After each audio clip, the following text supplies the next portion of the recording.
Hello అండి. చూస్తున్నారు కదా, హడావిడంతా మా ఇంట్లోనే ఉంది.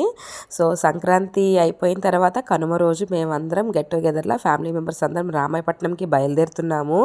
మా బుడ్డగాళ్ళందరినీ ఎత్తి కారులో వేసాం డిక్కీలో.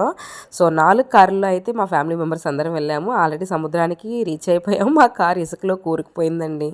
చచ్చి చెడి ఎట్టో బయటకు తీశారు మా వాళ్ళందరూ. మా పాప కవర్ చేస్తుంది అనమాట వీడియో అంతా, కొంచెం కొంచెంగా కవర్ చేస్తూ ఉంది. ఇంకైతే ఫుడ్ ఐటమ్స్ అండి ఇవి. సో నేను ఆనియన్స్, లెమన్ రైతా, షారువా, గోంగూర అంతా పక్కన పెట్టాను. మేము chicken biryani and chicken fry అనేది తీసుకొని వెళ్ళామంటే చాలా చాలా బాగుంది. కూల్ డ్రింక్స్ కూడా పెట్టుకొని వెళ్ళాము.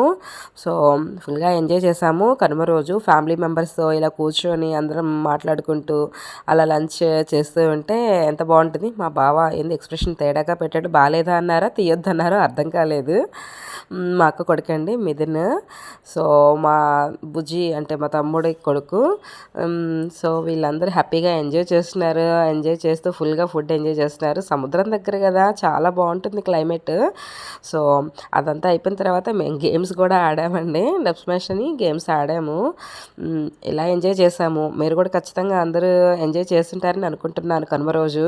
ఎందుకంటే పెద్ద పండగ అయిపోయిన వెంటనే మనం కనుమ కోసం వెయిట్ చేస్తాం కదా, నాన్ వెజ్ తింటాం కదా ఆ రోజు. సో అందరూ ఎక్కడెక్కడి నుంచో ఊర్ల నుంచి వస్తారు. అందరం కలిసి అలా గెట్ టుగెదర్లా అందరం కలిసి హ్యాపీ మూమెంట్స్ని షేర్ చేసుకుంటే చాలా చాలా బాగుంటుంది కదా అండి.